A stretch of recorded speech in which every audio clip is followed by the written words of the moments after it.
Indian School of Business and the US Consulate General in Hyderabad, I want to welcome all of you for joining us this evening. This is the first of a three-part series of webinars that we have envisaged on national education policy. As we all know, the national education policy was approved by the Central Cabinet on the 29th of July. This has been in the making for quite some time now, and it's been very well received.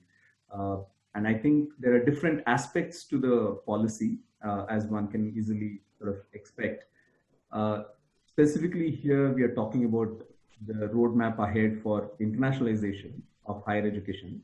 I think one thing it is safe to say is that India has immense potential to become a global hub for higher education. And the national education policy sort of makes a reference to it. It sort of has significant points on internationalization. Do we anticipate a greater interest from top global universities to expand their footprint to India? Can we make study in India, which is already a program of the Government of India that was announced a couple of years ago? Can we make study in India a national mission of priority? How do we convert the intent into actionable items for higher educational institutions in India? To discuss all of these things, we have a panel of very eminent leaders with us this evening. I want to welcome Consul General Joel Reifman, the US Consul General in Hyderabad. I want to welcome Professor Rajendra Srivastava, the Dean of Indian School of Business, Srimati Anju Sharma, IAS, Principal Secretary of Higher Education and Technical Education, Government of Gujarat, Dr. BVR Mohan Reddy, Chairman Scient, and the Chairman of the CII National Committee on Education, Professor E. Suresh Kumar, Member, University Grants Commission and Vice Chancellor, the English and Foreign Languages University. I did see Professor Uday Desai was on the call, just probably momentarily logged out, but he will be back, so I want to welcome him as well. Professor Uday Desai, the founding director of IIT Hyderabad, incidentally of which Dr. BVR Mohan Reddy is the chairman of the Board of Governors, and Professor Uday Desai is now the Chancellor of Anurag University. And the moderator for today's session is Govind Raj Etiraj, is a journalist and the founder of India Spend and Boom. Govind will be joining us in a couple of minutes as well. I also want to acknowledge and welcome David Moyer, the Public Affairs Officer of the US Consulate General in Hyderabad, who's recently come into town. So David, welcome as well. I want to start off, this being the first session, I want to sort of request the Consul General, C.G. Reifman, to sort of say a few words on this occasion. All right, well, good evening, everybody. I'm so happy to join you all to participate in this very timely dialogue. It's wonderful to see my good friends, Dean Rajendra, Srivastava, and of course, Dr. BVR Mohan Reddy.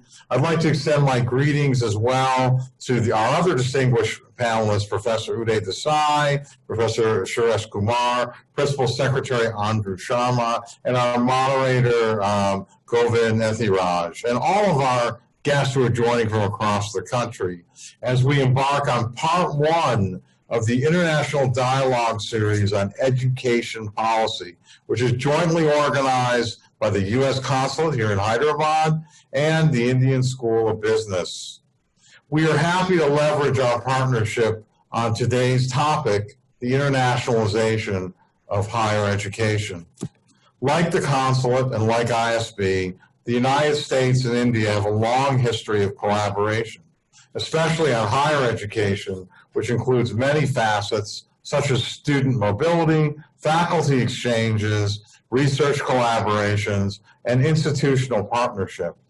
Educational collaboration has always served as a driving force in our bilateral relations and has created more opportunities not only for us to better understand each other, but also to further economic and social development and enhance knowledge across many fields of study.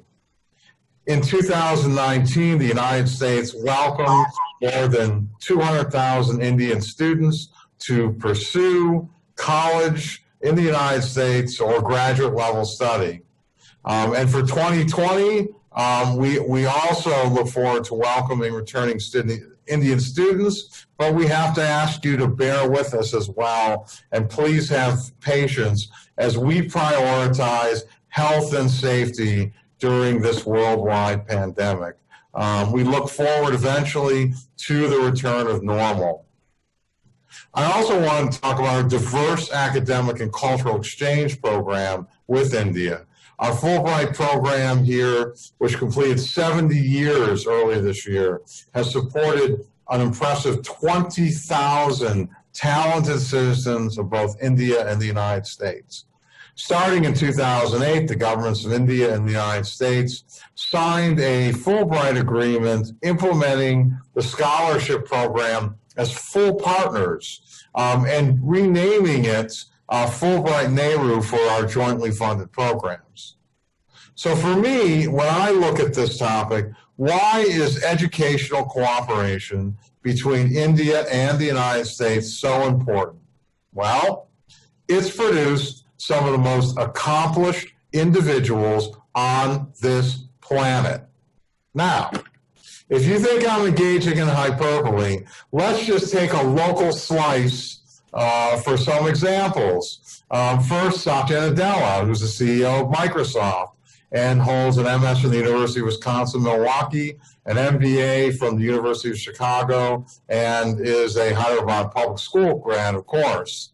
And then there's Shantanu Narayan, CEO of Adobe, another Hyderabad public school alum, MBA from the University of California, Berkeley, MS from computer science from Bowling Green State University in my home state of Ohio. And I would be remiss if I didn't mention our very distinguished panelist, Dr. BVR Mohan Reddy, who earned a master's degree in industrial management from my alma mater, our alma mater, the University of Michigan, go Blue, and sits on Michigan Engineering's Leadership Advisory Board. So the United States government is fully committed to enhancing academic cooperation with India, and we see another window of opportunity in India's new national education policy. We believe that this policy, when implemented, will mean increased joint research, partnerships, academic exchanges, and study abroad with foreign universities, and in particular with American universities. As an aside, I'd like to say that we are prohibited from lobbying U.S. universities to set up shop here, but you certainly, can go ahead and make those contacts, because there are wonderful contacts throughout India with many, many U.S. universities. So we hope that this policy will also encourage state and local officials across India to initiate and support educational cooperation with the United States. So I look forward to hearing the experts' views on these issues and questions. I hope this dialogue will encourage us to brainstorm processes, models, and practices, which ultimately will lay the road for internationalization. Finally, I want to give a very sincere thanks to ISB and its leadership. When I first arrived a year ago, one of my very first stops was ISB, and I recall Raj mentioning that over 90% of ISB faculty hold U.S. PhDs. So again, thank you, ISB, for your partnership and hosting this important dialogue series with us. And thank you to our distinguished panelists and moderator for accepting our invitation, for sharing your views in this dialogue. Thank you. Thank you very much, Joel. I want to just extend your US-India partnership to one more level. Dean Raj is currently in Austin, Texas. Morning time in the US, but India time. So it couldn't have been a better example of the US-India sort of strong linkages when it comes to higher education. Absolutely. Someone who, to that list, you can add Raj as well. So now I'm going to invite Professor Srivastava, the Dean of the Indian School of Business, to sort of talk about the US-India partnership that we have had, in more specific reference to ISB. Professor Uday Desai had some issue joining. Just joined. Welcome. I just managed to join. Okay. No problem. We have not yet started, so you're on time. Okay. Govind is also here. Govind, welcome. We are going to now request Professor Srivastava to say a few words, and then we'll hand it over to you. Raj, over to you, please. Thank you, Consul General Krishnan. I really echo what you said. I myself and a couple of other people on this panel are graduates of the Indian Institute of Technology, which started out with the Kanpur Indo-American program back in the early 60s. Want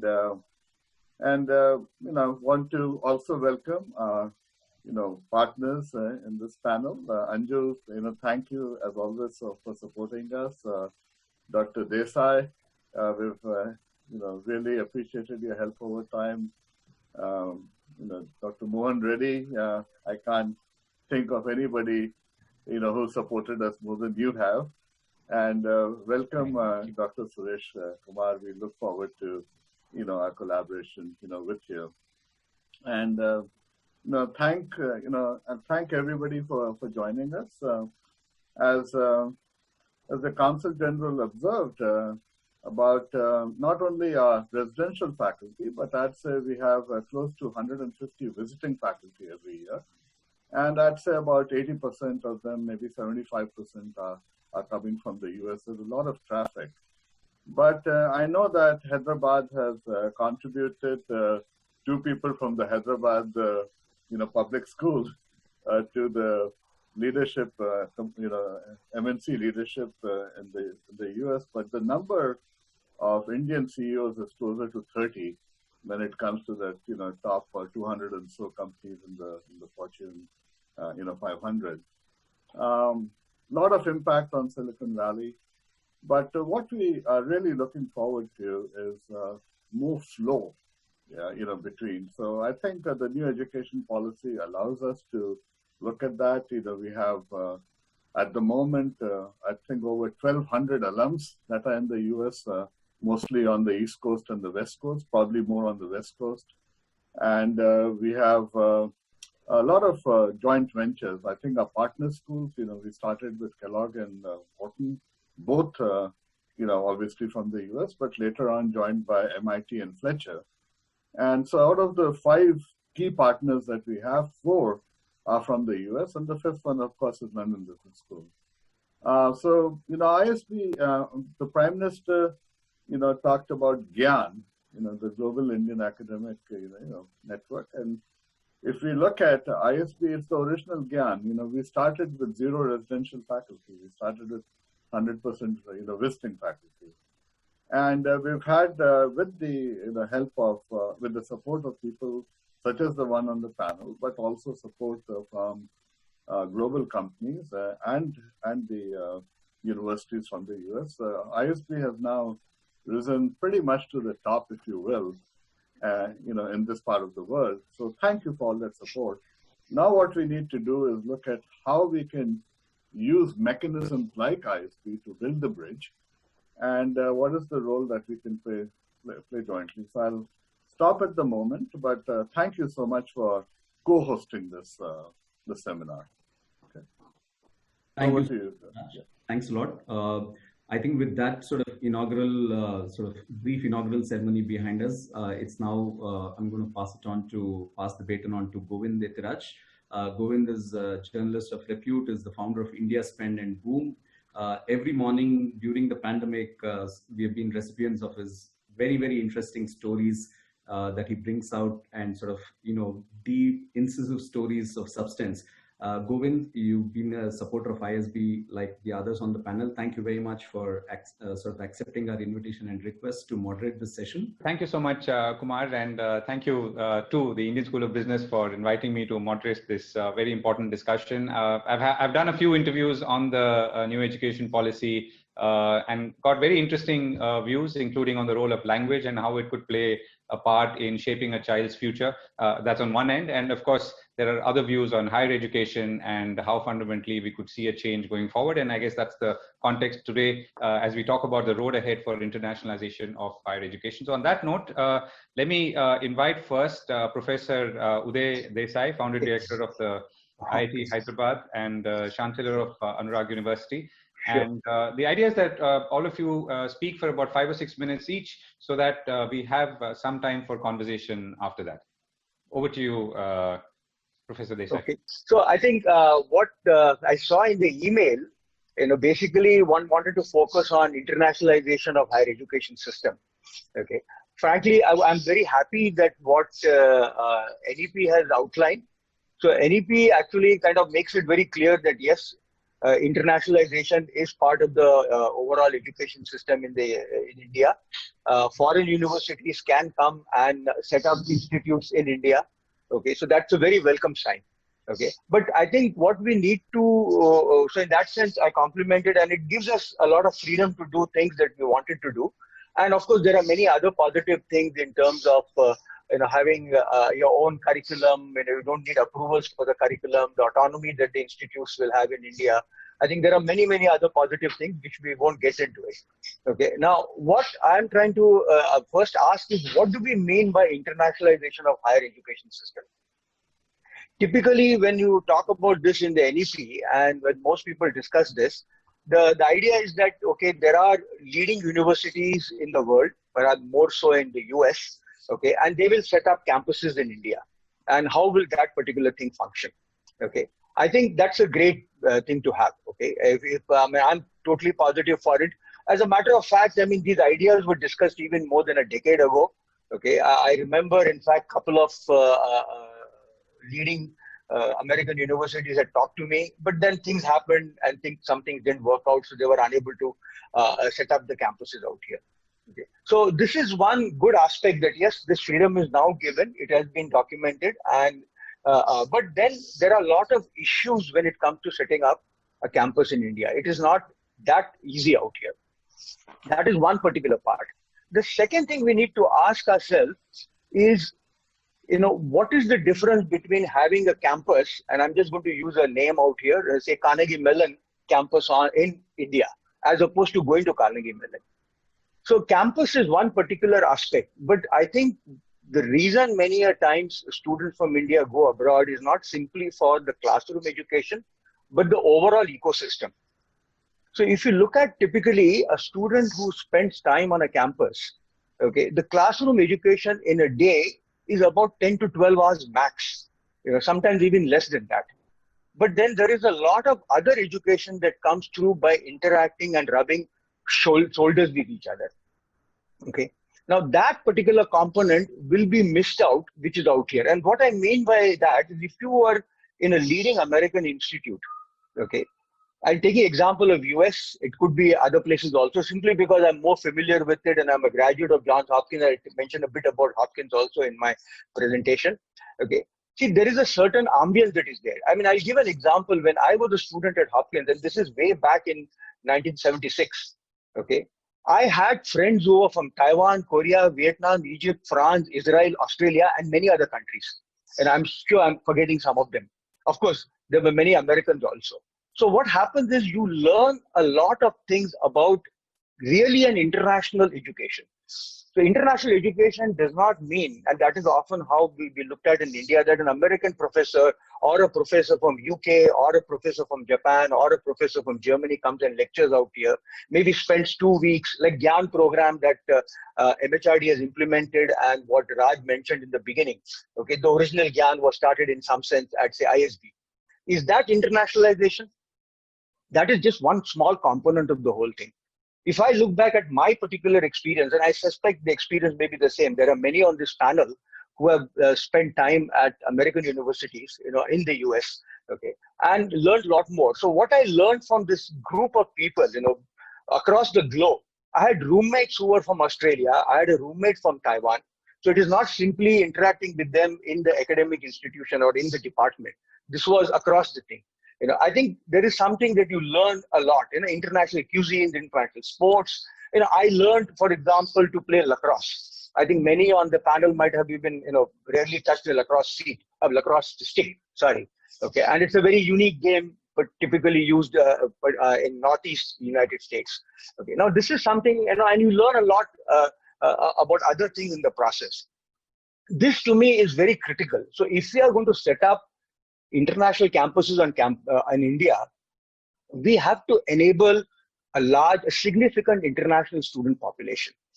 This is something India has been trying, in IIT Council, these things were discussed many a times, but somehow we have not been terribly successful in this particular part.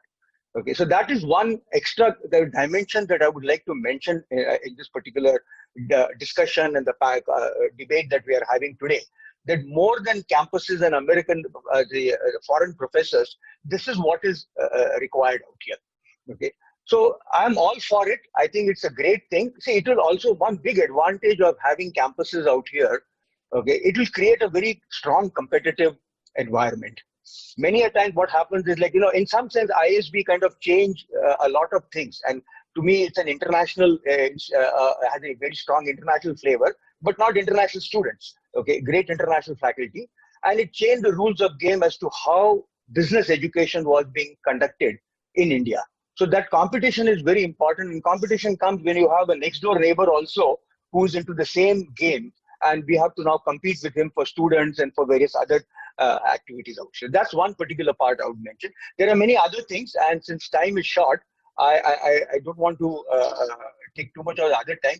The second thing that I would mention, okay, is why can't IITs, IIMs, and others set up campuses abroad? Okay, for example, I think the Consulate General shouldn't feel bad out here. Today, education in the United States is extremely expensive. Some of my colleagues tell me that it would cost them over $200,000 to put their kid through 4 years of education at Berkeley, in a UC Berkeley out there. Now, my feeling is, as an example, just think of it, the IITs together with our support from the alumni can actually set up a extremely good campus in the Silicon Valley to impart strong both masters and undergraduate education.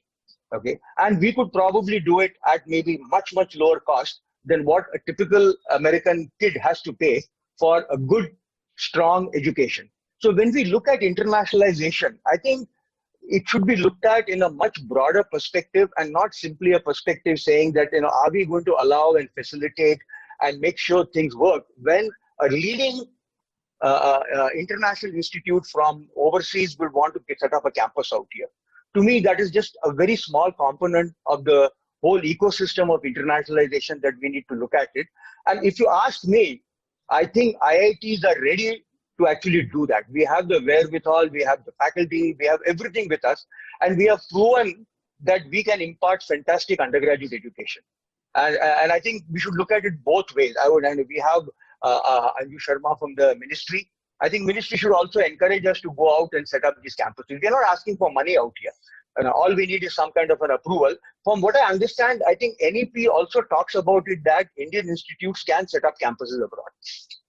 I have not seen it explicitly in the NEP document that I've read. Some of the documents come through, but I think many people told me that it does.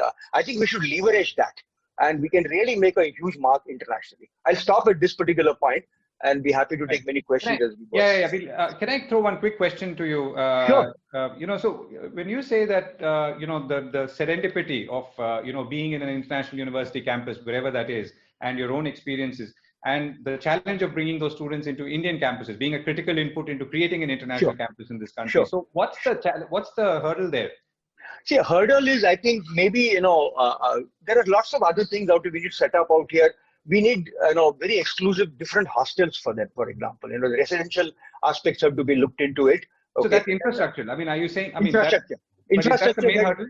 I think that is the main hurdle. Also, we need to why do many Indian students go abroad? Many of us, I think I would say, at least the three who are sitting out here, myself, Raj, and I would say Mr. Reddy, we got assistantship. Without that, I think many of us would not gone abroad. And I think that was very crucial because for us, and at least, those days, we got assistantship for masters and PhD. So I think we need to provide a proper assistantship or scholarship if we want top-notch foreign students to come and spend time. I'd like to add one more. Suppose you set up a campus here, okay? Why can't we create a program, as an example, just to make things a little more, take Carnegie Mellon, okay? I mean, they have done this activity. They have campuses in many other countries in the world. Why can't we have an agreement that your students should come and spend 6 months with us? It is fantastic if these students can spend all the 4 years with us. But every semester, if you can have some foreign students coming and spending, they may be different students every time. They may not necessarily be the same group. But say if I have a campus of 1,000 students, I will have say 200 foreign students. They are changing. Okay, some are for semester. So I think we can really, it is possible to do it. We need to think a little bit and enable it. Right. Okay. We're going to come back to that and dive a little deeper. Sure. So Yeah. let me now invite Professor E. Suresh Kumar, member of the UGC, University Grants Commission, and Vice Chancellor, the English and Foreign Languages University, EFLU. He's going to talk about is NEP offering a right balance between access and quality of higher education. Good evening, all of you. Mr. Joel Reifman, Professor Rajendra Srivatsav, Dr. DNV Kumar Guru, Mr. Govindraj Etiraj, Mr. BVR Mohan Reddy, Ms. Anju Sharma, Professor Uday Desai, distinguished invitees, ladies and gentlemen, good evening to you all. At the outset, I congratulate US Consulate in Hyderabad and ISB Hyderabad for jointly organizing this US-India International Dialogue Series on NEP 2020. I'm fortunate to be part of a conclave conducted by the University Grants Commission and the Ministry of Education, Government of India recently. During that inaugural, Honorable Prime Minister of India, Shri Narendra Modi ji, mentioned, I quote, "Studying should not just be limited to the four walls of the classroom, but interlinked with the outside world," I unquote. I hope today's dialogue and the dialogue series, which ISB and US Consulate is doing together, will certainly help in giving inputs for effective implementation of NEP 2020. The key question for discussion is the NEP offering a right balance between access and quality of higher education? There are a number of reasons spelled out in the policy document to answer this question. The NEP in rational terms has fielded several opportunities for access and inclusion. I'll try to relate the key question with the larger concerns of the theme, internationalization. In this context, I would like to remind the esteemed gathering that the Government of India has already launched the Study in India program to increase the number of inbound international students to improve the country's soft power. The NEP focuses on creation of special education zones in areas with higher population of the disadvantaged groups, creating a greater role for private institutions.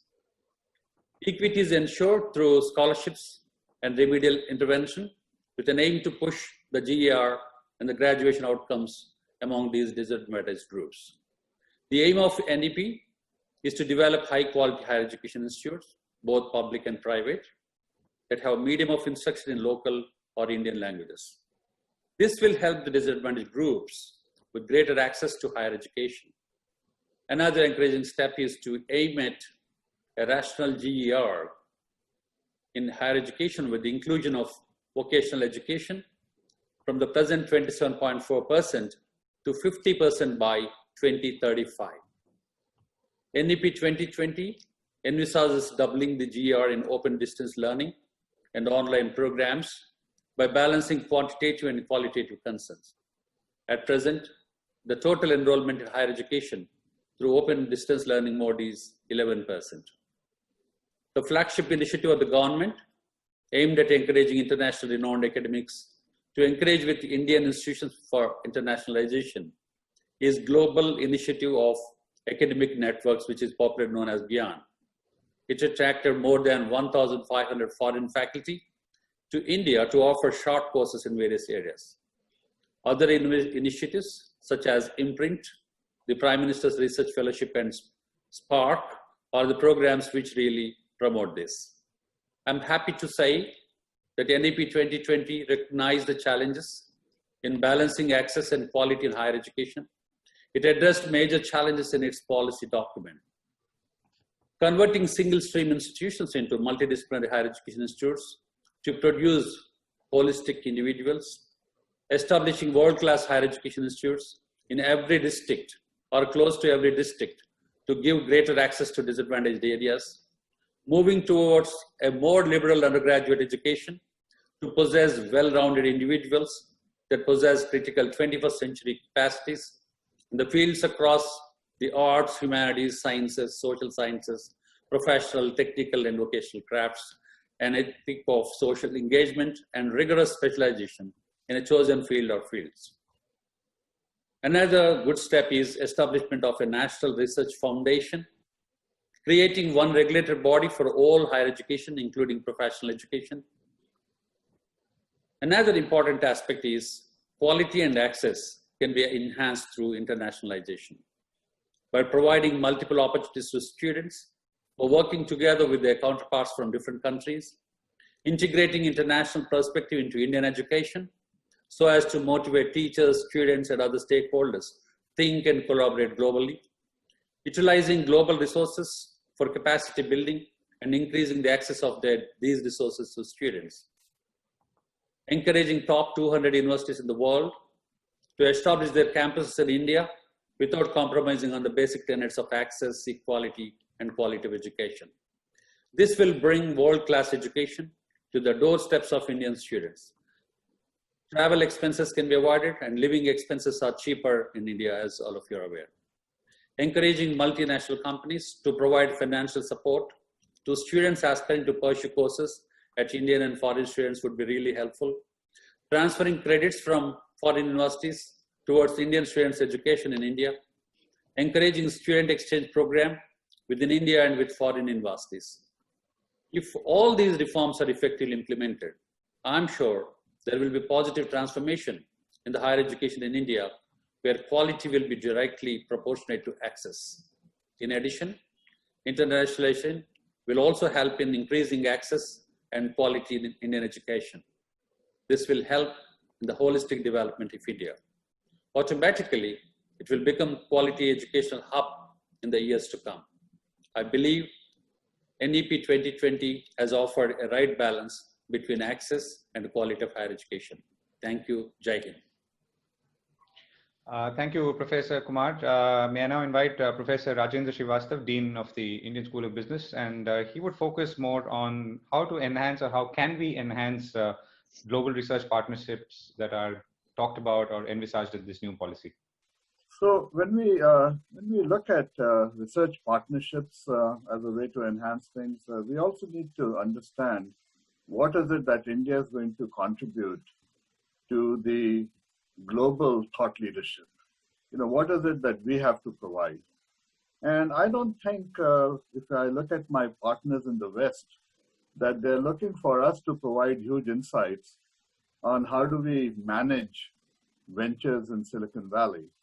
They'll be looking at us to see how do we manage innovation in India, and you know, how can we contribute. So just tell a small story. About a year ago, I was flying from Singapore to Hyderabad, and sitting next to me was a surgeon from the National University of Singapore, and he was going to come to LV Prasad Eye Hospital. Then he was going to go to All India Institute of Medical Sciences, and then also to PGI, Postgraduate Institute for Medical Research in Chandigarh. And so I asked him what was he doing and what did he hope to learn. And he said when he had all the technology and the capital available in Singapore, he said, "Sir, you don't understand." He said, in an average month, I get to do 1, perhaps 2 liver transplants in an average month. My colleagues in India are doing 1 or 2 per day. And what we have in India sometimes is scale. This is what Professor Uday Desai mentioned, that there are some things that we do in India. So we can have very good process knowledge, and we should be looking at a collaboration in terms of how we can contribute globally. Now, if you go around the world, you'll see Indian doctors all over the place. And if in those hospitals you ask people, where do you get your nursing staff? Increasingly, they'll tell you it's from Philippines. And then if you press them further, they'll say Kerala. They won't even say India, they'll say Kerala. So we are contributing human capital, globally. We can contribute to the, let's say, the healthcare ecosystem, just as we contribute globally to the IT ecosystem. 1 in 6 people in information technology, information systems are actually from, South India. So if I can say it that way. And so we could also be contributing to the global R&D platform, and it doesn't all have to be R&D at the university. One of my students from Texas days was heading up Texas Instruments India. And he was saying that TI Bangalore was one of the most productive research operations in the Texas Instruments R&D makeup. So it's also corporate research that could be going on in India, certainly healthcare research. So in order to look at the contributions that we can make with collaboration, it's not only collaboration with other universities, it's increasingly collaboration with corporate and government research entities. We need to create innovation hubs and education clusters which overlap. It was mentioned that we could, Professor Suresh mentioned that we should be looking at special education economic zones. And these could overlap with innovation hubs and education clusters, and to create the kind of environment where the global research is going on. Just another story, this is several years ago, one of my colleagues from MIT mentioned that India has two great brands. And I would now say three, because he didn't include ISB at that time. He said India has IITs and ISBs. How come they don't work together? All right? Because together, IITs and IIMs, we could be could be having a lot of global impact. And I think although we helped we got started with the help of Kellogg and Wharton.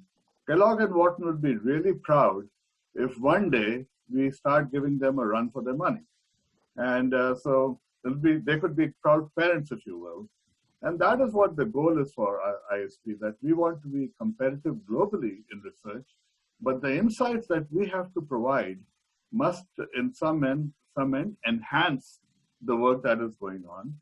And frankly, not all the thinking, is going to come out of the West.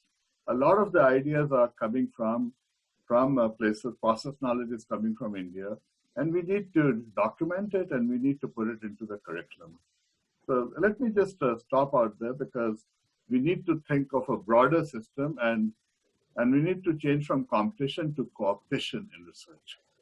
So how do we complement also? How do we compete and how do we complement? Right, Professor, thank you so much. Just a quick one, when you talk about especially education economic zones, again, picking up on Professor Kumar, is this, I'm just wondering, conceptually, do you need to create another fortress, so to speak, or, an isolated environment, or should it merge into everything else like it does everywhere else in the world? Well, India is very complex.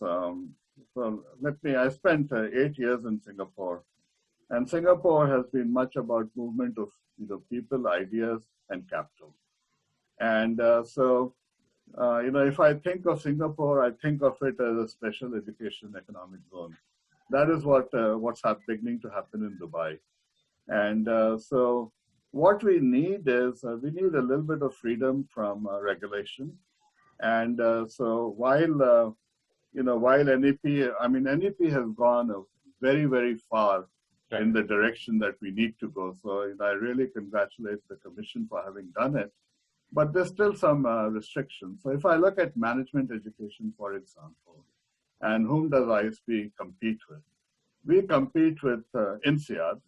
INSEAD is positioned in France, and it's positioned in Singapore. And it's only a graduate school of management. We compete with the London Business School. Again, only a graduate school of management. We compete with SEAVS in China, and that's again only a graduate school of management. So to some extent, we made a lot of progress, but to be truly competitive, we need to be able to compete globally. And so NEP has done a tremendous job in terms of laying the pathwork. But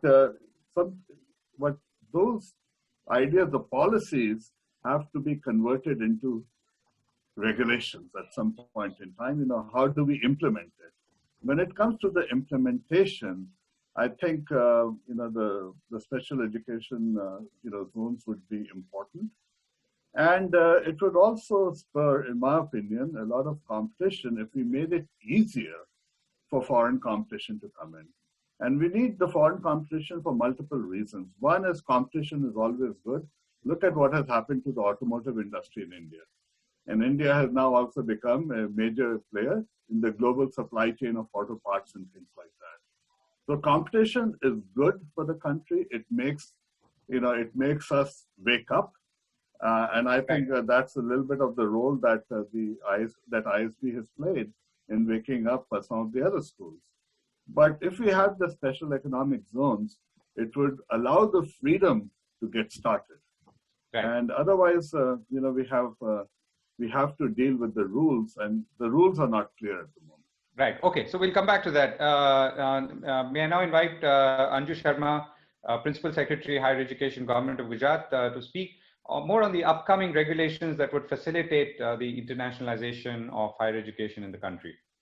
So at the outset, let me first tell you that I am not part of MHRD. I'm a part of I'm the Principal Secretary, Higher Education, Government of Gujarat. So I'm equally a beneficiary of the new national education policy as you all are. So at the outset, it's been a very interesting discussion. And we all know that for the first time, the national education policy has addressed very boldly the issue of internationalization in higher education, about which we all were feeling that there is a real need, and there was somewhere something always pinching about internationalization. The national education policy has addressed it very beautifully. Why I say beautifully is because it doesn't talk of one-way internationalization.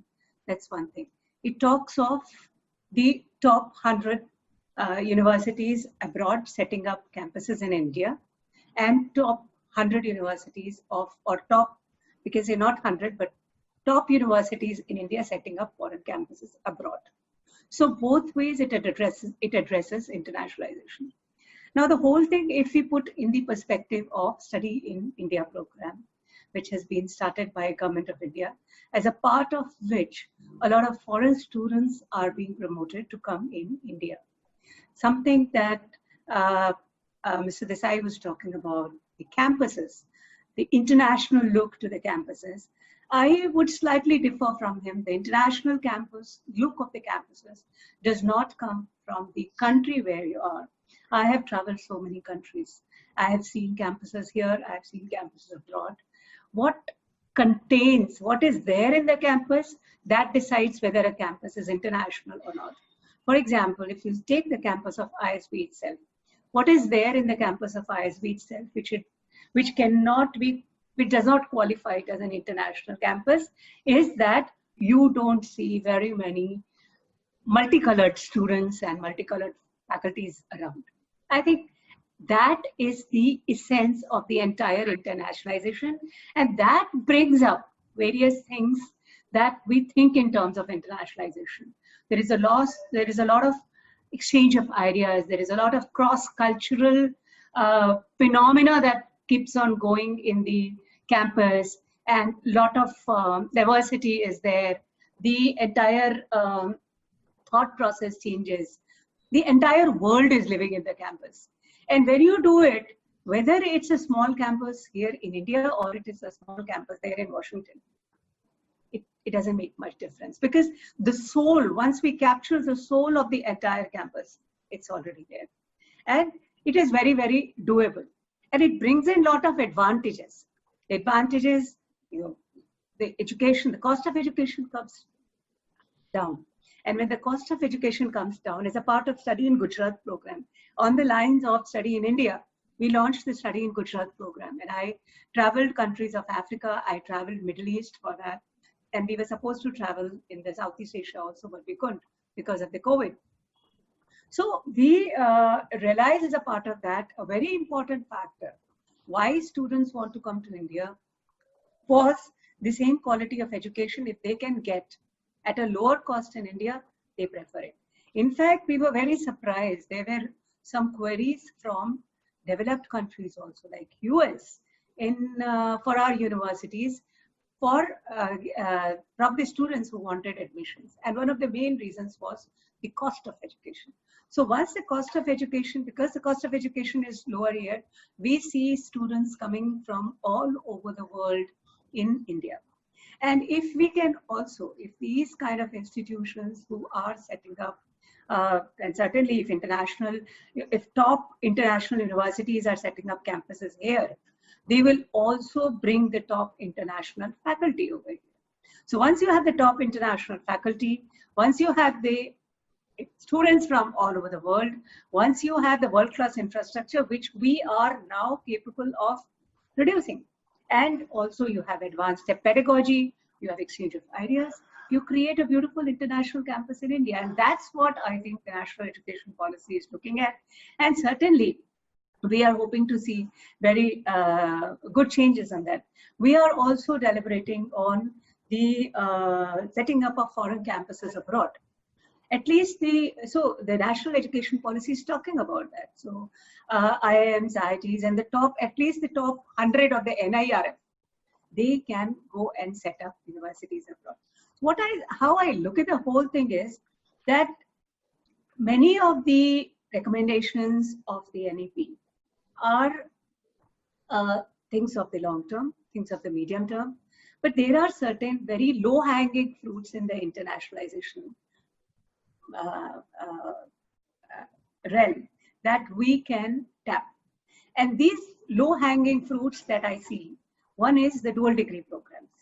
Dual degree program is a very, very low-hanging fruit that we can immediately tap, and as a part of the credit transfer scheme and as a part of the internationalization thing, we can very easily do that. And once the dual degree program is set up, is taken up, then these dual degrees will involve two institutions coming together. So out of say 8 semesters or whatever number of semesters you have, some semesters are there abroad, some semesters are in India. Another thing which also gets highlighted in this is the online education, because NEP also talks about online education and qualifying 100 top universities for online education, and of course the international campuses also. So the students in a blended mode, now blended learning has been made possible by COVID, something which was looking totally not feasible and not at all practical. Now it looks practical. So this blended education and a lot of online inputs will again further bring down the cost of education. And we can have the international faculty teaching the students sitting from there. So this I see as a very, very low-hanging fruit. Another low-hanging fruit that I see is in the area of research and innovation.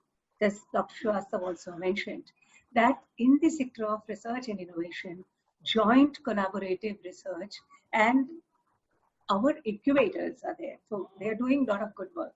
In Gujarat, 80 of us have, educational institutions have incubators. Now, with these, we also have created an iHub, which is the at the top of there's a common resource center and the mother incubator.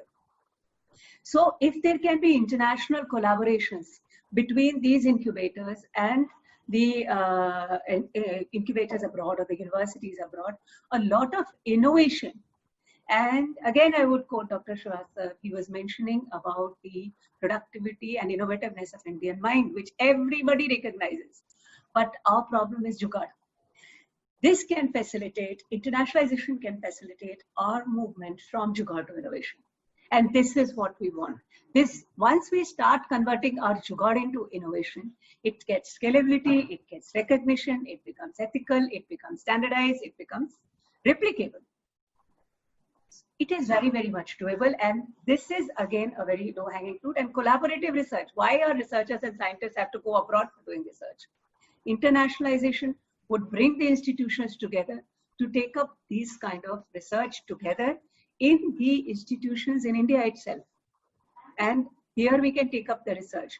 So a lot of brain drain can be avoided. A large number of patents. You will not believe that a big problem that now I am sure educational institutions would be well aware of that. A big problem that we are facing now is how to protect these IPRs. So because IPRs, they lapse with time. and students create IPRs, faculty, and then they leave it. And there is nobody to take care of that IPR. In fact, we have filed 681 IPRs from the academia in the last 2 years. And now a challenge has come to us because many of these IPRs are expiring. So we have to now create a setup to take care of these IPRs. So that is also becoming a very big issue. If this kind of research that has taken place, it can be made, it can be implemented, scaled up, and it can be put into more practical ideas, and it can be, these IPRs can be converted into real life products and processes. Then this problem will not occur. So here we see a lot of international collaboration can take place. Now with the Atmanirbhar Bharat Yojana of Honorable PM, we also see a lot of indigenization coming up, and these IPRs can help in that part also. And another low-hanging fruit, this is the last one that I'll be talk about, is the exchange of students, movement of students from India to abroad and from abroad to India. From India to abroad, certainly it has been taking place, but from abroad to India also. Once we become more flexible on internationalization, which the National Education Policy is now talking of, a lot of movement is expected from all the foreign countries into India, which helps them as well as helps us. Because whenever there is a mixing of ideas, mixing of cultures, it certainly helps education, certainly helps pedagogy. Thank you so much. Okay, thank you for that. I mean, it's interesting that many of the speakers have talked about the importance of a mixing of cultures, of students, of people in environments, obviously, which are conducive to free-flowing thought and ideas. So one quick question to you, Anju. So you talked about the 80 educational institutions which also have incubators. So does that mean that there's funding coming in, there are enterprises coming up, and any leading examples of these? Yeah. So what we've done is that in January 2017, we launched the Student Startup and Innovation Policy. Under the Student Startup and Innovation Policy, we support even the private, even the self-finance institutions up to the extent of rupees 20 lakh a year on a 50% basis. And the state-funded institutions are 100% basis. In the state-funded universities, we give even up to rupees 1 crore every year. That is for funding the pre-incubation part. And the student projects for converting ideas into POCs or prototypes is funded from that. So as a part of that, we have done a lot of capacity building of our institutions and got these institutions, about 150 institutions, into the incubation channel. Many of them have gotten grants. In addition to our grants, they have gotten grants from, they got grants from DST, Atal Innovation Mission, BARAC. They got grants from the Department of Science and Technology, Government of Gujarat itself. As a result of that, these incubators have been set up in educational institutions in Gujarat. Right, and right. Okay, I'm going to come to Dr. BVR Mohan Reddy, but Anju, I think if I remember correctly, I was at the inauguration of the incubator, which it was in Gandhinagar, and the now Prime Minister and then Chief Minister of Gujarat inaugurated it. And there was a panel discussion. I think it was about 10 years ago, but I'm trying to remember, but I will by the time we finish. Okay, it's over to you, Dr. Reddy. Thank you, Govind, and good evening to all of you. Well, I'll try to be as brief as I can. I just have 3 points to make. And though the brief said that I wouldn't talk about internationalization, academia, industry connect, and so on and so forth, that's a mouthful to me. I'm not very sure how industry, academia connect will internationalize education. So I'll limit my comments to just the internationalization. I think one of the first points I'd like to make is that internationalization, without any denying, is extremely important. To me, I think my good friend, I can call him by his first name, Uday, talked about what is internationalization. To me, it's all about exchange of students, exchange of faculty for the betterment of mankind. Basically, it's knowledge that gets converted into innovation, innovation which could probably drive environment. There's so many things that have the betterment of mankind itself. So therefore, internationalization without blinking an eyelid is extremely important. I may have a slightly different thought than Uday, that knowledge is extremely important, and internationalization has certainly brought knowledge, but not certainly in any way diluting the other part he talked about, is the building of the culture. The rounding of personality itself. You wouldn't get the same feel and the flavor of being in an international school while you're going to probably do the same thing in India. You could have equally good teachers in India, but you could never have the equally good environment to develop yourself as an individual. So therefore, as I said, internationalization is important. But I also need to put a small little caveat here. I believe there are 80% of countries in the world today have a policy of internationalization of education. There are only 10% of them, 80% of them do not have a policy. Leave it apart. 10% of them or 11% of them have a policy on internationalization and a clearly laid out policy. And the other 10% of them are mentioning internationalization in some form or other. One example is India. But go back to the 10% which have internationalization as a policy of the nation itself. There's a country, I can't name in this forum, which actually wanted to build education industry. And the end results were of disaster of social economic impact. And as a result of that, they have to pull back themselves in a big way, since we're also in a diplomatic conclave at this point of time, actually to the extent the visas, etc., had to be completely tightened out to ensure people would not leave, go to that country. That had to be the situation. So therefore, the point I like to make is, don't make it a commercial business. Don't push it too hard. So it had to be well thought out process. And I'm aware at this point of time, Education Ministry has constituted a small subcommittee. They're working on it, on how to move forward with it. So that's my first point. My second point is that where are we as a nation in this process of internationalization? To me, there are two important stakeholders. One is a student, the other is the faculty. On the student part, if you're saying that, internationalization has to happen, and if we probably have to have a lot of students coming into India, you know the numbers at this point of time. I don't need to repeat to this forum. There's a fairly large, if I were to use my commercial industrial knowledge, trade imbalance at this point of time. There's a 1 to 10, I believe, is the factor. If there are 50,000 people coming into India, there are 500,000 people who go out of India. So therefore, I think, what will make those people come in is one question. I'll answer it as we move forward as my third point. But clearly at this point of time, on the faculty exchange, I think we're doing fairly well. And there are a number of examples that are there in terms of collaboration at this point of time, more at the research level.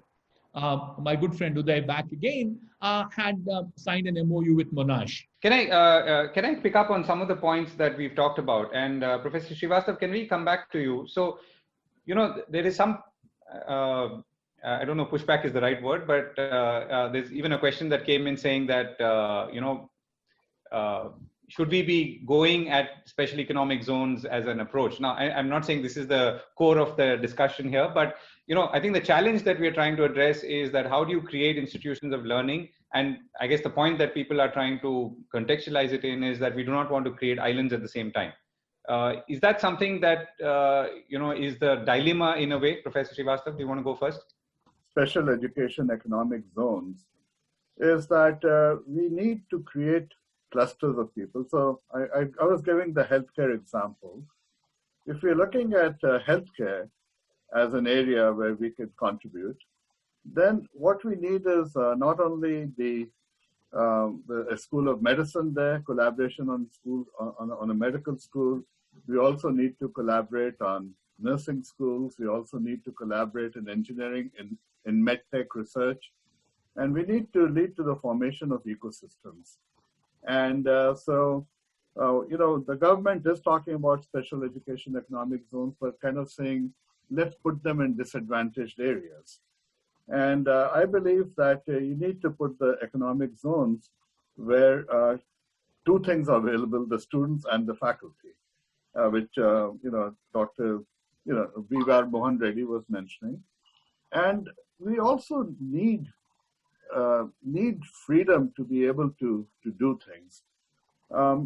Hate to keep bringing up Singapore as an example, but what they did was they invited competition, from the MITs of the world. INSEAD from France, started there. The University of Chicago started the management school there. And when I went to Singapore in 2008, the first thing that the chief secretary for education asked me is, Raj, we've been trying for several years to get one of the IITs to locate in Singapore. Now that you are here, maybe you can help us in that dimension. So they were interested in getting an IIT to Singapore. Yes. And so the whole idea was to really get more competition going, and the competition would increase the quality of education. And the regulation that Singapore was doing was actually making information freely available on the quality of students, the quality of placements, the quality of faculty.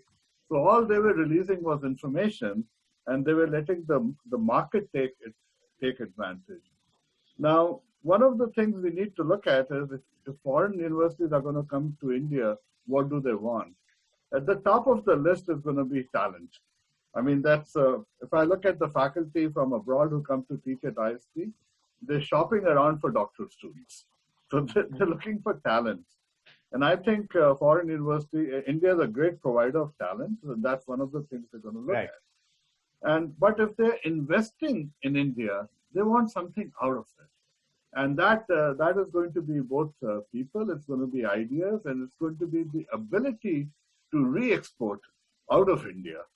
And so if we take, we're already in conversation with several universities, and they would be interested in having access to that talent. But at the end of the day, they want to be able to use India as a hub to bring students from other countries into India. So I've been talking to a couple of universities, and they are looking at India under the new education policy as a way to be able to offer good, lower cost education to students not only from India, but students, let's say, from Middle East, Africa, Southeast Asia. So it's their full intent also to import students from outside of India into. And then, we need the visa clearance. We need help from not only from Ministry of Education. We also need, we need help from MHA as well. So it has to be a joint effort at the government. Right. So, Professor Kumar, how are you, when you visualize, the future of, let's say, higher education in India, and in the context that you've also been talking about high quality, high education, help disadvantaged groups, how are you seeing this? I mean, do you see India becoming like another country, bringing all these universities in, it's completely free flow, or is it in a more controlled manner? I just want to understand, where do you stand on this conceptually? So in fact, when we look at new education policy 2020, we can easily understand that the government of India is very clear in bringing in sea changes in education, especially higher education. If you look at school education, for example, home language or mother tongues to be used as instruction, that's really great. And then when it comes to higher education, there's a lot of flexibility. From rigidity to flexibility is the main slogan of new education policy. We talk about rules, and in the name of rules, we trouble the students. But the new education policy will really give a free hand to the students. It is student-centric education policy. And as regards special education zones, so he was referring to, special education zones are on the lines of SEZ.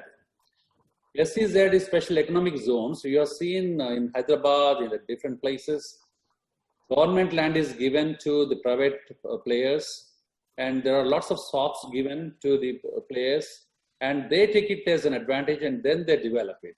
And SEZ, on similar lines like SEZs, these special education zones will certainly help the disadvantaged groups. That's the basic idea. It's not just for everyone. It is for those areas where a lot of population is there with disadvantaged background.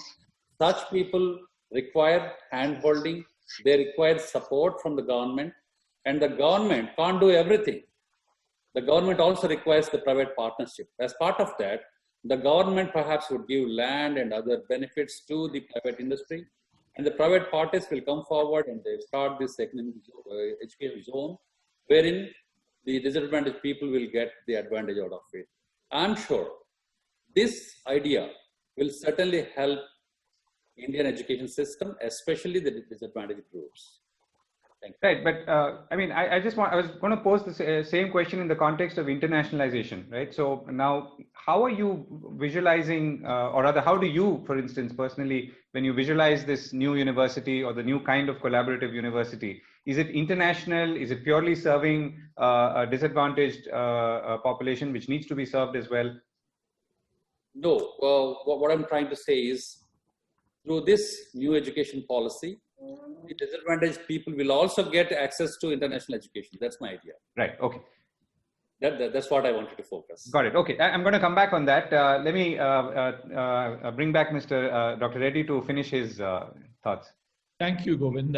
So the first one I said was, internationalization, we need to be extremely careful in terms of how do you bring about the policy, and that's in work in process. The second one is the type of things that we could do for students as well as to the faculty. I think the key thing, people have also talked about it, is the potential is there in terms of having collaborations, and collaboration especially in research area, research and innovation. We've seen some amazing results that are coming out of it. Currently, if you look at it, if we were to have foreign universities come and set location in India, it's not possible. At least the law that I understand is that you cannot set up a campus in India. Therefore, it had to be only collaboration at this point of time. They may change the law, it's possible. I think that's for debate at this point of time. They're saying they will allow 100 top universities to come and set up campuses.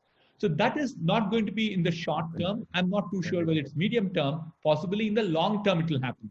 But I think immediately what is there in the short term is making sure that we have this collaboration going, especially in terms of fostering more amount of innovation and research. My third point is that about why are the foreign students don't come, that question was raised in the past. And one of the key things was also being said is about, cost of education in India being poor.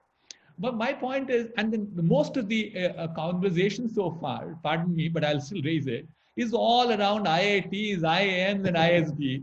This country is not that. I'm also from an IIT, and I'll say that. Today, 10,000 students graduate from the IIT system, whereas 10 lakh students graduate from normal engineering colleges in this country. We have done a survey. I did this on behalf of AICTE, and I found 97% of computer science graduates are not ready to do a product development. So therefore, it is not just saying that, look, we have this great ocean here and come and boil it at this point of time. No, I think we need to worry about the quality of education. That I think is important if we truly want to become international. To me, the international students will come automatically if we improve the quality. We talked about what is the brand that we have. Brand is what is brand? I'm sure, Govind, you know a lot more than I do.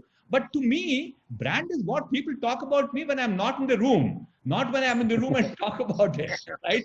So the result is that we have a challenge in terms of making quality. So our focus has to be, my third point is, make sure that we get the quality right. And this is an important instance because we have a good opportunity at this point of time. And that opportunity has to be made good use of. The pandemic has come, so therefore 3 months, education institutions, 6 months, they've shut down. But 3 months, technically speaking, improve the quality of education. I think the education policy certainly puts a lot of emphasis on teachers training. That's one of the things that we worked on. And the other one also in research. If those two things get right, certainly the quality of education will improve across the country, not necessarily in few institutions. And the end result is internationalization would automatically happen. Thank you. Those are the 3 points I had. Right. So let me put a quick question to you as well. So internationalization, I mean, I don't know which is the chicken and egg, but can also solve, or I mean, in a very simplistic way, can solve the quality problem, and it is doing to that already perhaps. But and how do we accelerate that if that's the proposition? I said, Govind, what would happen is, you see, you can't do everything at one time. The collaboration part will definitely address that issue.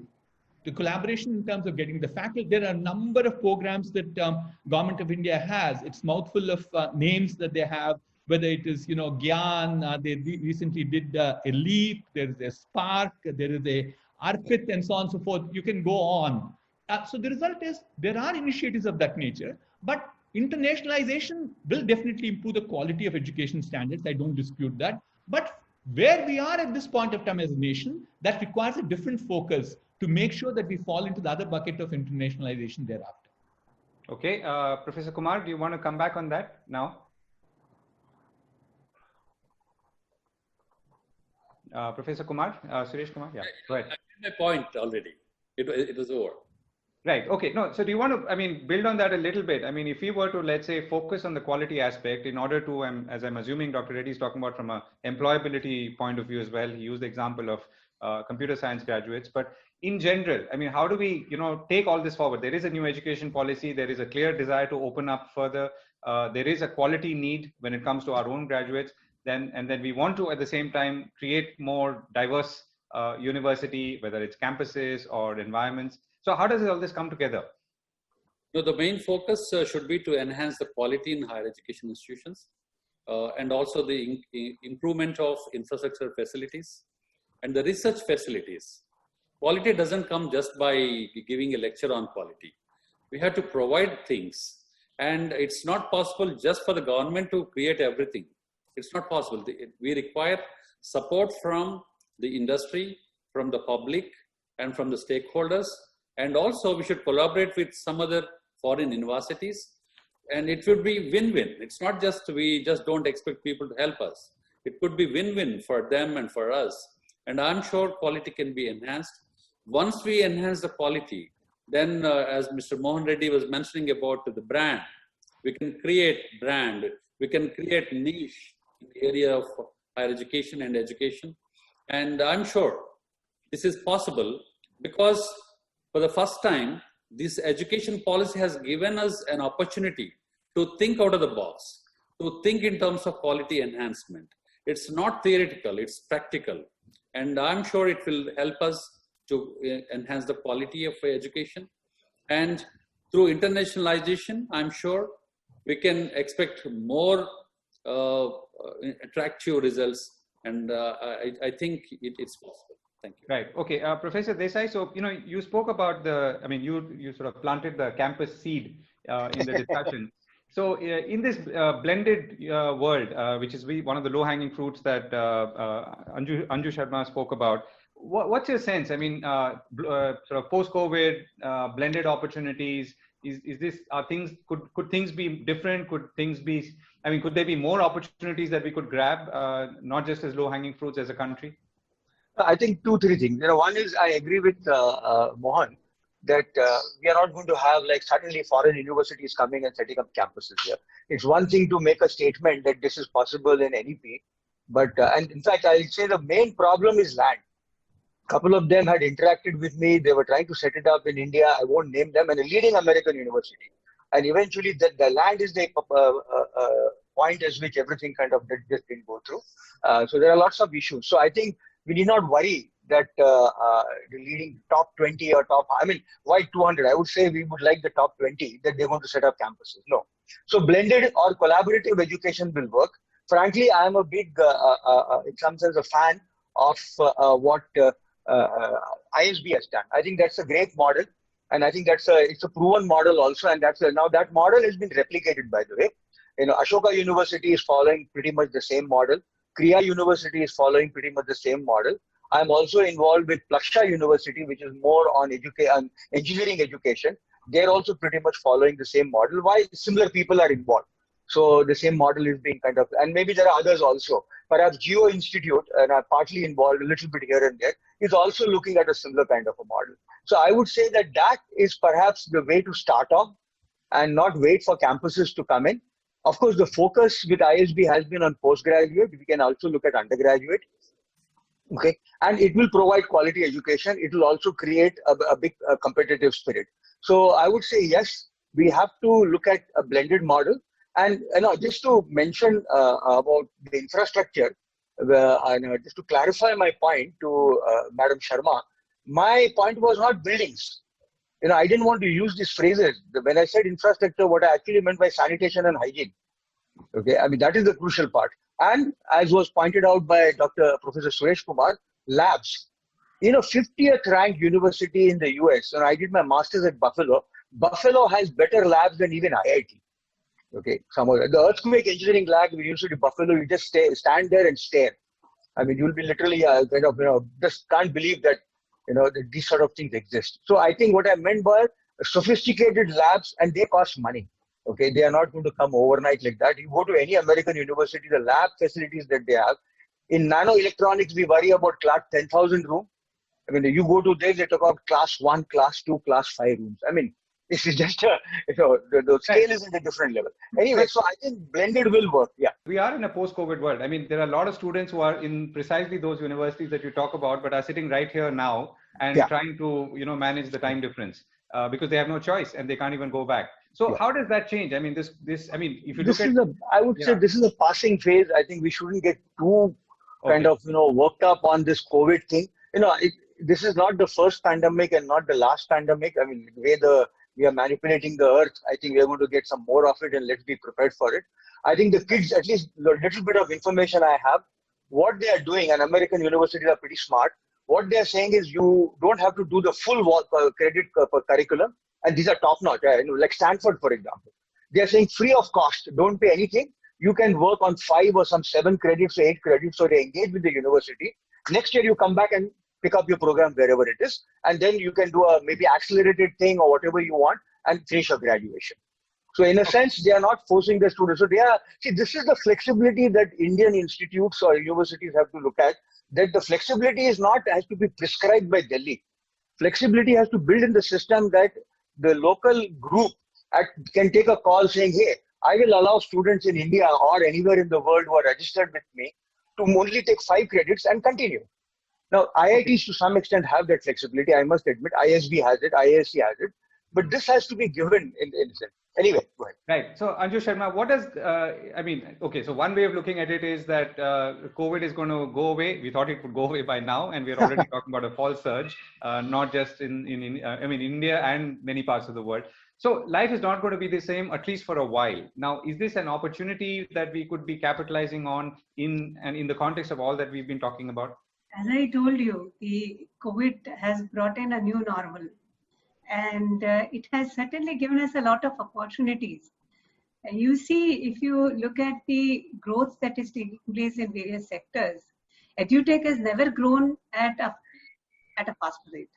So the kind of leaps and bounds it's growing at.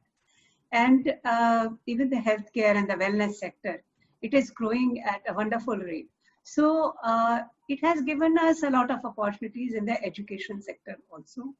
We can utilize this particular time for looking at reducing the cost of education through blended learning, through shifting a lot of education into the online mode, and which also may expand our basket to tap the faculty members, because many faculty members may not join the educational institution because of distance, because they cannot come physically and teach, but they can very well do online.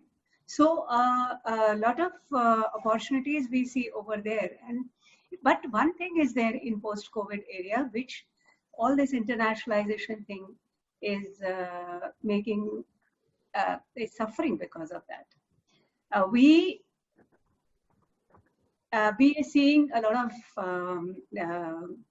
restrictions on movements, and these restrictions on movements have not only brought in, they have not actually been there physically, but they have come in the mind also. And as it happens, we now are not looking at COVID simply from the point of view of, say, it's going to be for 1 year or 1.5 years or something like that.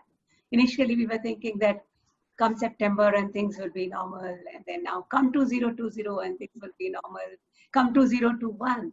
What has happened is that it has impacted the minds of students and the parents. Now students and parents do not want to send their children because of the crisis that came up. So many students got stuck in their various cities of the world. So many parents, they had a lot of anxiety about their children. So because of that, the admissions, the foreign admissions and interstate admissions have been affected to a large extent. As I know of my state, the number of students who we were expecting to apply to our admission committee, because we took up the Study in Gujarat program and we had the inquiries from them, even they shelved their plans. Some of them are saying, okay, we'll think next year. Even the foreign students. So migration both ways has been affected. A lot of students, and we have got more number of applications from Gujarat this year. So large number of students who would otherwise go in for international education or who would go for other states, their parents say, no, okay, now we have good educational institutions in Gujarat, you study here only. So this kind of reverse movement, which goes anti-internationalization, I would say, whatever. This has happened because of COVID. And because COVID has impacted the minds of the parents and the students. And this may take some time to undo because it came up very fast, but it may not leave that fast. So all of us will have to bear the brunt of lack of diversity in our institutions in the, I don't know, post-COVID era, or COVID era. If at all there is a post-COVID era, if at all COVID goes, so you can have a post-COVID era. Anyway, so post-COVID or COVID, but the new normal, I would say, these kind of issues are going to be there. And this will affect adversely all these things because everything cannot go on, continue to go online. You have to understand, we have to understand that physical teaching, physical learning has its own advantages, has its own importance, and certain things cannot be taught online. There is a limited span. We've been talking for the last 1.5 years, 1.5 hours. Possibly like we were sitting personally, this may not have been that much strain, but sitting in front of the screen for 1.5 hours to us is strain. And we may also see some changes in our,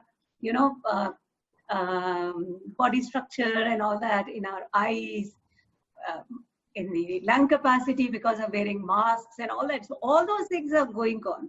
So the normal had its own normalcy. The new normal has its own abnormalcy. So how we struggle with that, that's going to, the time is going to tell. But we have to be now thinking on those lines also.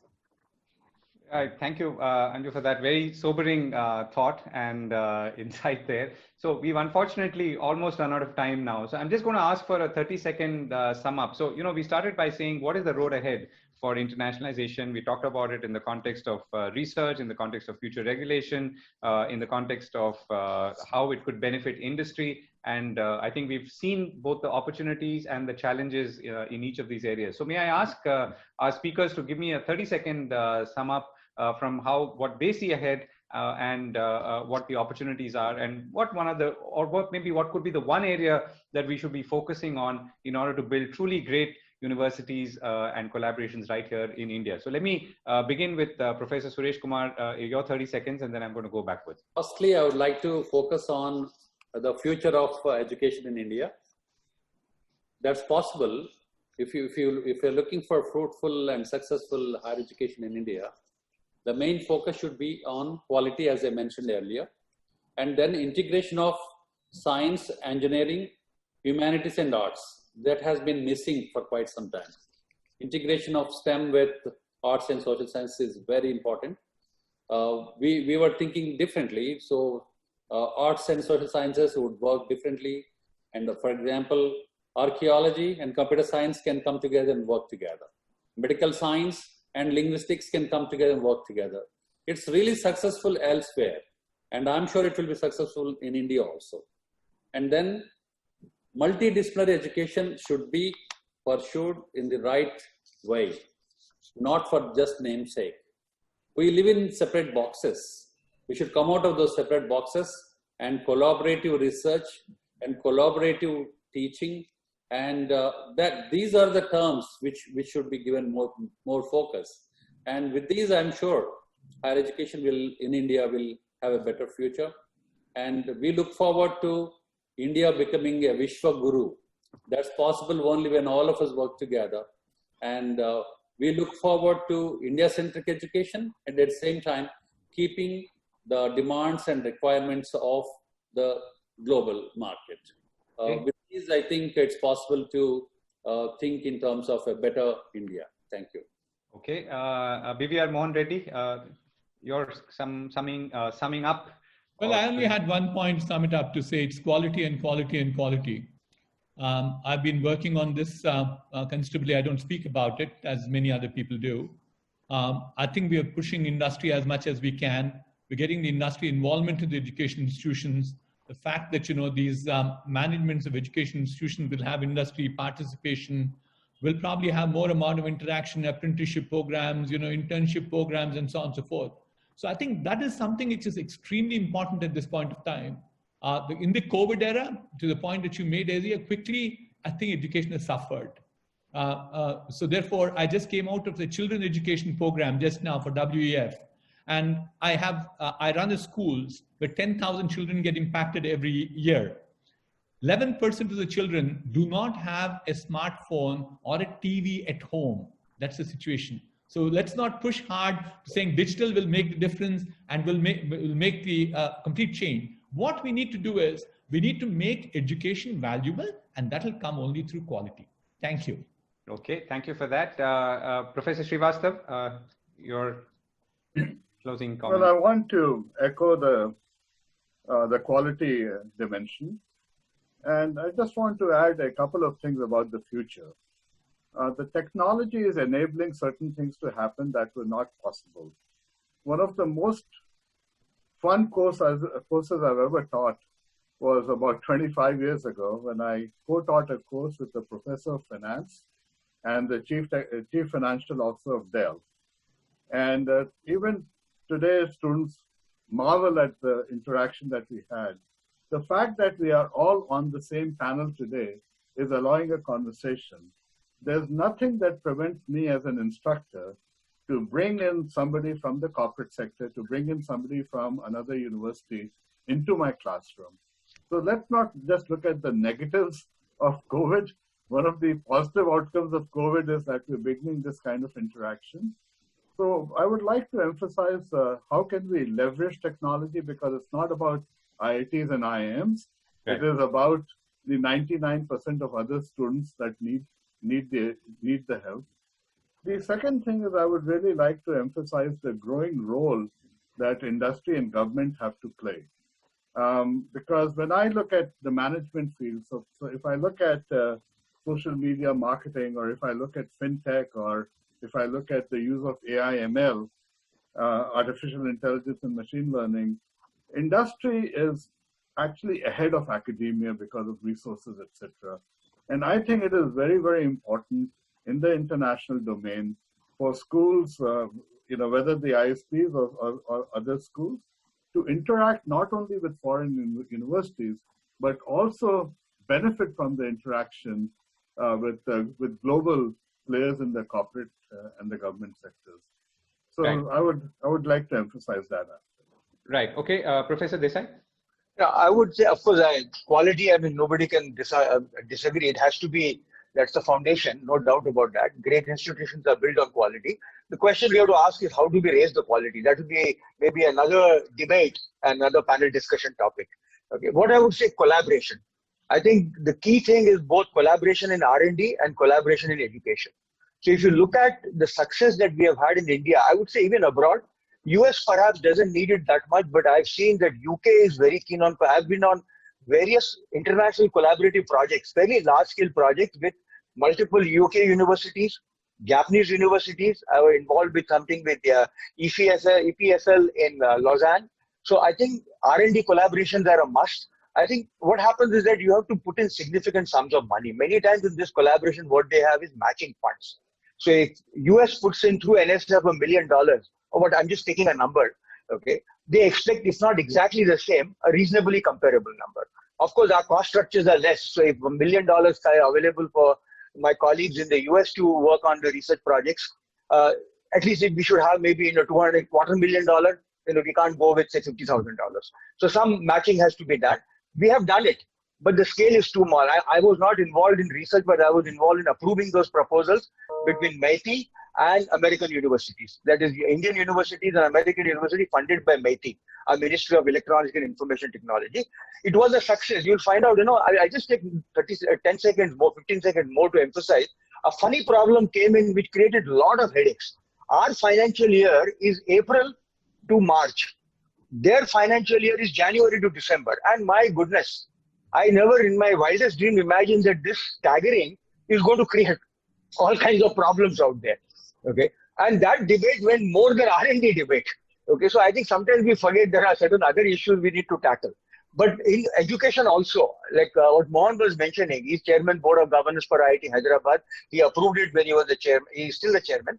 That we have a joint PhD program with Swinburne. Now, what happens in the joint PhD program? Our faculty go spend time out there. Their faculty come and spend time out with us. Our students go and spend time out there. Okay, so I think this is what we need to enhance a lot more. Campuses will come in their own sweet time. Right. Okay. On that last note, this point or comment to Anju Sharma, and then we head for a close. The most important point that I would like to make is that the institutions in India have to shift their focus from admission, curriculum, and examination to pedagogy, research, and innovation. Now, once that is there, internationalization is not very far.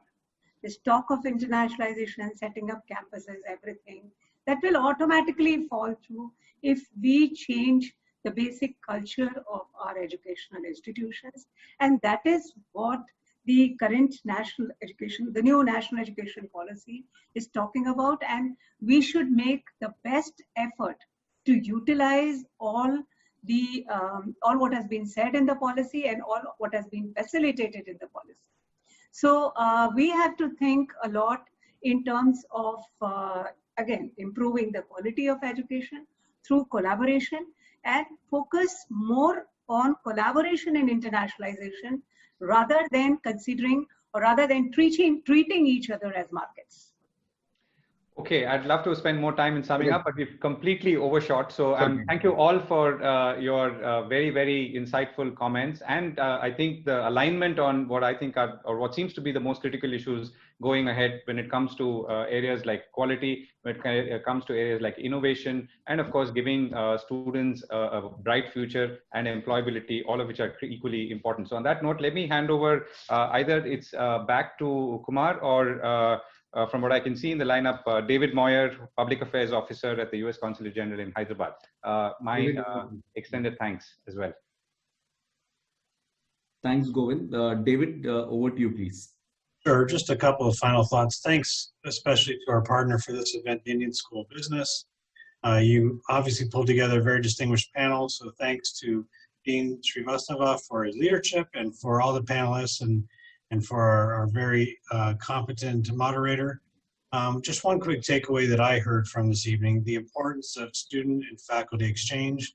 I would just note we have the Fulbright Nehru program between our two countries, and that is doing that very thing and doing it quite well. So I hope that this discussion can continue over the next couple of sessions. And I would just note that, the consulate here in Hyderabad focuses only on 3 states of the country. So our purview is not across the whole nation as you're discussing, but we take great pride in the fact that ISB is here in our home in Hyderabad. So congratulations for pulling off a great start to this event and look forward to the other discussions.